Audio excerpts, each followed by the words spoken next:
सदन की मेजों पे चढ़ोगे तो यही कार्रवाई होगी। मैं बहुत दुखी मन से कह रहा हूँ कि कांग्रेस पार्टी में अब कोई नहीं बचा है इनका नेता को समझाने के लिए। उल्टा उनका नेता के साथ साथ सारे कांग्रेस के सदस्य भी बिगड़ गए हैं। भीड़ वाले मीडिया संस्थानों पर एजेंसियों के छापे हैं और प्रशस्ति गीत गाने वाले एंकरों के साथ प्रधानमंत्री जी सेल्फियां खिंचवा रहे हैं। तो जयराम बाबू ऐसे काम नहीं चलेगा कि हर चीज पे उंगली उठा दीजिएगा बैठे बैठे। सड़क पर सीढ़ियों पर बैठकर चाय पियो मगर एलपीजी के ऊपर चक्कर चलाओ, ये है हमारी ऑपोजिशन। मुगलों से रिश्तेदारी की कोई लिस्ट संसद पहुंची थी क्या?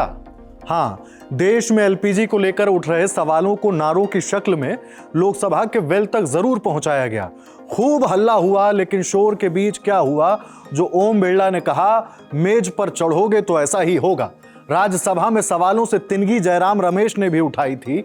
कपड़ा मंत्री गिरिराज सिंह को खूब गुस्सा आया। बची खुची कसर दिग्विजय सिंह ने पूरी कर दी। हाँ, संसद की एक तस्वीर को मीडिया वाले भी अलट पलट कर अपने अपने एंगल से देख रहे हैं। इमरान प्रतापगढ़ी ने जो तस्वीर खींची है जिसमें बातें दर्ज हैं थंबनेल की, मीडिया वालों के रवैये की। संसद के गर्म तापमान में बजाय बातों को गोल गोल घुमाने के आपको वहीं ले चलता हूं आपके शो संसद में आज के जरिए। नमस्ते, मैं हूं हिमांशु। चलिए शो शुरू करते हैं।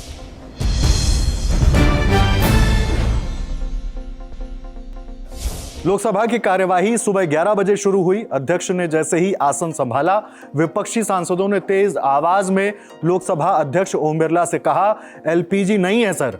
यह हंगामा देख अध्यक्ष ओम बिरला ने विपक्षी दलों के सांसदों को समझाने की कोशिश की। वह बोले, प्रश्नकाल सदन का सबसे महत्वपूर्ण समय होता है। प्रश्नकाल के बाद अगर आप कोई विषय उठाना चाहते हैं तो रख सकते हैं। फिर विपक्षी दल के सांसद लोकसभा से निलंबित 8 सांसदों की बहाली की मांग रखने लगे। इस पर ओम बिरला ने क्या कहा, सुनिए। सदन की मेजों पे चढ़ोगे तो यही कार्रवाई होगी। क्लियर है? और एक और आग्रह, हाँ, और एक और आग्रह कर रहा हूं, एक और आग्रह कर रहा हूं। सदन की पवित्रता, चाहे संसद के परिसर के अंदर हो चाहे संसद के बाहर हो, संसद की पवित्रता, मर्यादा, प्रतिष्ठा बनाने की सबकी जिम्मेदारी है। और जिस तरीके का आचरण व्यवहार आप कर रहे हैं, सदन की पवित्रता को समाप्त कर रहे हैं। और अगर आप प्रश्नकाल नहीं चलाना चाहते, नियोजित गतिरोध पैदा करना चाहते हैं, सदन की कार्रवाई आज 12 बजे तक के लिए स्थगित की जाती है। दोपहर 12 बजे सदन की कार्यवाही जब फिर से शुरू हुई तो आसन संध्या राय ने संभाला। इस दौरान एलपीजी की समस्या को लेकर विपक्षी दल के सांसदों ने नारेबाजी की, जबकि अन्य सदस्यों ने दस्तावेजों को सदन के पटल पर रखा। हंगामा जब नहीं थमा तो संसदीय कार्य मंत्री किरेन रिजिजू ने राहुल गांधी को निशाने पर लेते हुए हंगामा कर रहे सांसदों को घेर लिया। उन्होंने क्या कुछ कहा है, सुनिए। अगर नेता नहीं सुधरता है तो इसका एमपी भी नहीं सुधर रहे हैं। आज खुद स्पीकर साहब ने बार बार कहा कि इतना अच्छा स्पीकर को लेकर के जो चर्चा बहस 2 दिन होने के बाद सुधरना चाहिए। उल्टा ये सामान लेकर के, खाने पीने का सामान लेकर के संसद परिसर में इतना इनडिसिप्लिन काम करते हैं। उनका नेता ही वहां गिलास थाली लेकर के नाटक कर रहे हैं। इनको नहीं मालूम, ये सोचते हैं कि इस तरीके के नाटकीय काम से वो जनता का ध्यान आकर्षण करना चाहते हैं। जनता इतना नाराज है ऐसे हरकतों से, इसलिए तो आप लोग सत्ता में नहीं आ सकते हैं। लेकिन इन नश्तरों का कुछ खास असर दिखा नहीं। वेल में पहुंचे विपक्षी दलों के सदस्य नारेबाजी करते रहे। पीठासीन संध्या राय ने नाराजगी जताते हुए सदन की कार्यवाही को दोपहर 2 बजे तक के लिए फिर से स्थगित कर दिया। कार्यवाही फिर शुरू होने के साथ सांसदों ने नारेबाजी की। इस हंगामे के बीच डॉक्टर वीरेंद्र कुमार ने the transgenders persons protection of rights amendment bill 2026 पेश किया। Item number 13A, doctor Virendra Kumar ji. राष्ट्रपति महोदय जी, मैं प्रस्ताव करता हूं कि उभयलिंगी व्यक्ति संशोधन विधेयक 2026 का संशोधन करने वाले विधेयक को पुनर्स्थापित करने की अनुमति दी जाए। प्रश्न यह है कि विधेयक को पुनर्स्थापित करने की अनुमति प्रदान की जाए। जो सदस्य इसके पक्ष में है वो हाँ कहें, जो सदस्य विरोध में है वो ना कहें। मेरे विचार में निर्णय हाँ वालों के पक्ष में हुआ, हाँ वालों के पक्ष में हुआ, अनुमति प्रदान की जाती है। इसके बाद वर्ष 2025-26 के लिए अनुदानों की अनुपूरक मांगों पर चर्चा हुई, जिसमें वित्त मंत्री निर्मला सीतारमण ने महत्वपूर्ण बातों को रखा, लेकिन इस दौरान विपक्षी दलों के सदस्यों का हंगामा देखकर वह नाराज हो गईं। सुनिए। Sir, it's an irony that even when I'm talking about how the government is preparing for ourselves to face any unexpected events, inclusive of supply chain disruption, inclusive of LPG, they're not willing to hear the reply. They want to have their own agenda. चलाओ, सड़क पर, सीढ़ियों पर बैठकर चाय पियो, मगर LPG के ऊपर चक्कर चलाओ। ये है हमारी ऑपोजिशन। वित्त मंत्री ने यह भी कहा, विदेश में हो रही घटनाओं की वजह से यहां जो दिक्कतें हो रही हैं, उनको देखते हुए प्रधानमंत्री नरेंद्र मोदी कई महत्वपूर्ण कदम उठा रहे हैं। वहीं विपक्ष जनता में उम्मीद जताने वाले काम के बजाय गैर जिम्मेदाराना रवैया दिखा रहा है। हम इसकी निंदा करते हैं। निर्मला सीतारमण के इस बयान के बीच विपक्ष की तरफ से हंगामा तेज हो गया। वित्त मंत्री ने लोकसभा में 1 लाख करोड़ रुपए के इकोनॉमिक स्टेबलाइजेशन फंड की घोषणा की।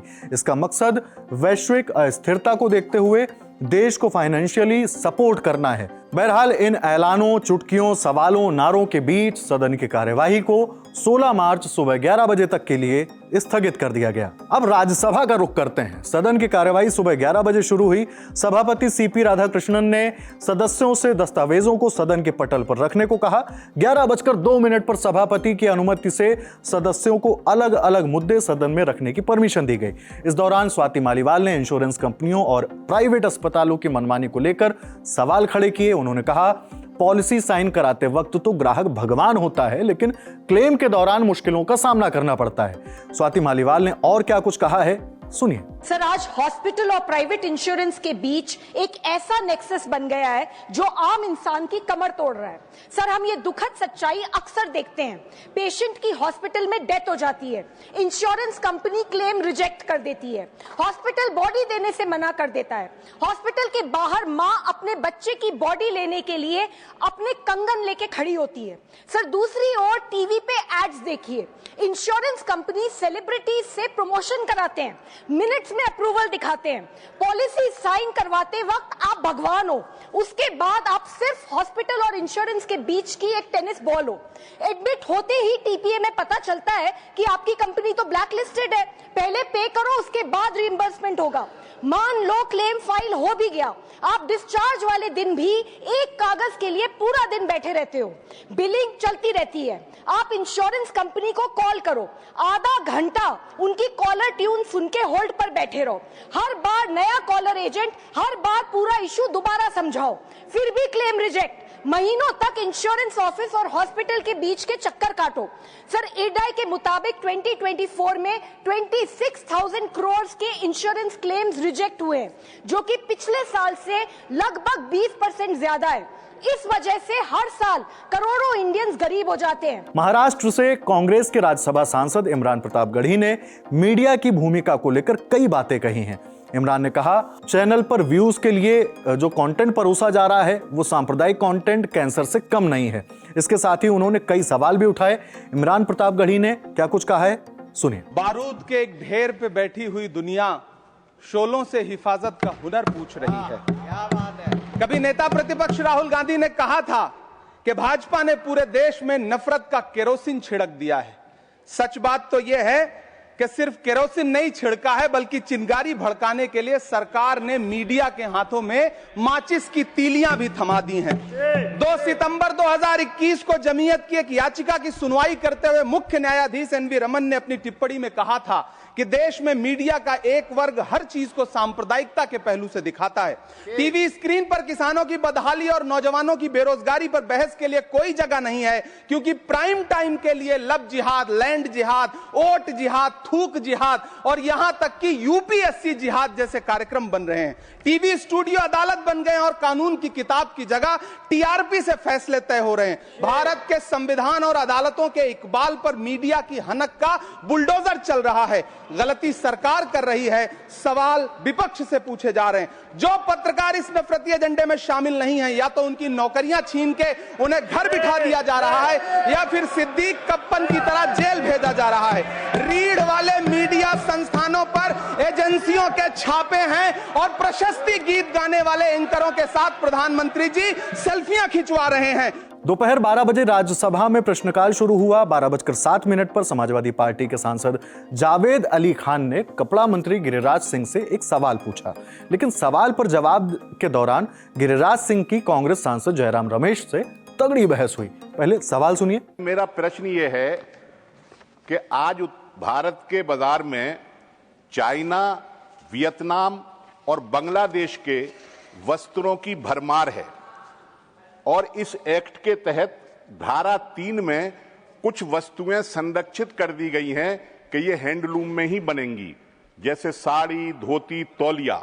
लेकिन विदेशों से बनकर के ये उत्पाद हमारे देश के अंदर आ रहे हैं और बड़ी तादाद में बिक रहे हैं। यहां तक कि बनारसी साड़ी तक चाइना की बनी हुई आ रही है, जो हमारे हथकरघा उद्योग को प्रभावित कर रही है। और इसी एक्ट की धारा है सर, जिसमें 4 धारा, जिसमें एक सलाहकार समिति तय करती है कि कौन कौन से उत्पादों के लिए हथकरघा क्षेत्र का आरक्षण है।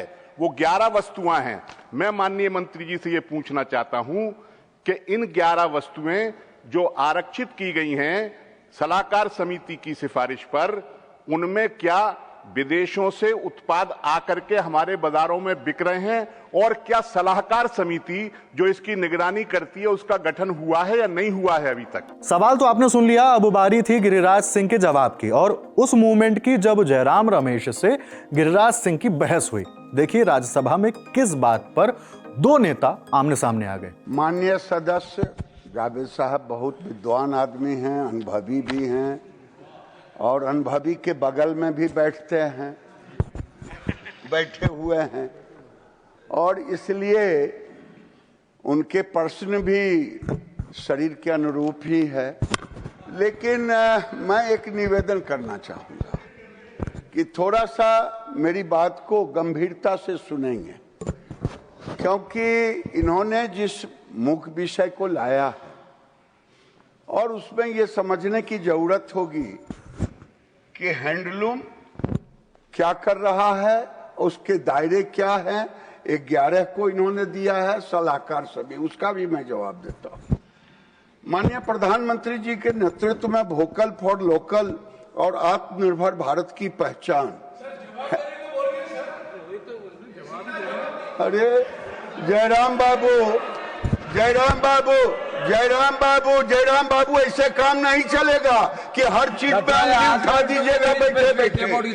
हम जवाब ही दे रहे हैं, ऐसे नहीं चलेगा। हम 15 मिनट तक सुनते रहेंगे। मिनिस्टर 15 मिनट तक भाषण देंगे, आप वहां से। Honourable minister please attend to the chair, please attend to the chair. फिर से मैं बोलता हूं, उनको अच्छा लगे या ना लगे। माननीय प्रधानमंत्री के नेतृत्व में वोकल फॉर लोकल और आत्मनिर्भर भारत की पहचान भारतीय हैंडलूम सेक्टर है, इसी का ये जवाब है।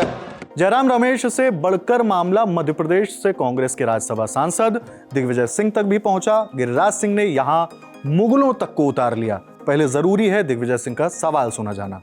मेरा उनसे प्रश्न ये है, केंद्र सरकार करोड़ों सैकड़ों करोड़ों के कपड़े खरीदती है, हमारा बैंडेज खरीदती है और ये सब हैंडलूम में बनते हैं। क्या माननीय मंत्री जी, आपके प्रधानमंत्री श्री नरेंद्र मोदी जी से आप अनुरोध करेंगे, आपकी कितनी चलती मुझे नहीं मालूम, लेकिन अनुरोध करेंगे क्या कि आप सरकारी खरीद में हैंडलूम और खादी का आरक्षण करें। Digvijay Singh ji, you also going to get the answer in the very longest So I speech. did right. Please be specific Sir, about your my question has come. Sir, my question has come. Will take the whole Sir, question. he claims to be my relation, so I'm asking him I know to give him a and you direct, also know him. direct action. So you have to be very specific. Sir, specific question Otherwise, is, he will give you reply for sir, every words. my question is very specific, sir. Will honorable minister prevail upon his honorable prime minister to reserve purchase of handloom and khadi cloth in government usage? Will he do that, sir? इसके जवाब में गिरिराज सिंह ने एक list उठा ली, बोले कुछ खोजने का मौका दिया जाए। आगे जो गिरिराज बोले उस पर सत्ता पक्ष की ओर से मौजूद कुछ सांसद हंसने लगे। सुनिए। महोदय, पहले तो हम लिस्ट ले आए हैं, कुछ खोजने का मौका दिया जाए कि इनके कई मुगल सम्राट से भी रिश्तेदारी रहा है, तो मैं वो भी रिश्तेदारी का सूची दूंगा। जहां तक इन्होंने जो विषय रखा है, ये विषय इनको जान करके खुशी होनी चाहिए। छत्तीसगढ़ की सरकार ने यूनिफॉर्म जितना बनता है वो हैंडलूम से खरीदने की व्यवस्था की गई है और इसकी चिंता न करें। दूसरा, मैं निवेदन करूंगा, इनको अपॉइंटमेंट मिलता है कि नहीं अपने युवराज से मैं नहीं जानता, लेकिन हमको प्रधानमंत्री से 5 मिनट में बातें होती रहती है जब चाहता है। और दूसरा, प्रधानमंत्री सबके होते हैं, प्रधानमंत्री देश के हैं, ये माने या ना माने, लेकिन प्रधानमंत्री सबके होते हैं। सदस्यों के सवालों और उन पर संबंधित मंत्रियों के जवाबों के बाद सदन की कार्यवाही को दोपहर 2 बजे तक के लिए स्थगित कर दिया गया। जब सदन की कार्यवाही फिर शुरू हुई तो सदन में प्राइवेट मेंबर्स बिजनेस बिल को विचार और पारित करने के लिए रखा गया। विधेयकों पर चर्चा हुई, सदस्यों ने अपने सुझाव रखे। इसके साथ ही 4:40 पर सदन की कार्यवाही को 16 मार्च सुबह 11 बजे तक के लिए स्थगित कर दिया गया। दोनों सदनों का कुल जमा आप तक पहुंचाया है हमारी साथी रक्षा ने। शो कैसा लगा आपको कमेंट बॉक्स में बताना है। मिलते हैं 16 मार्च को। देखते रहिए दी लल्लन टॉप। शुक्रिया।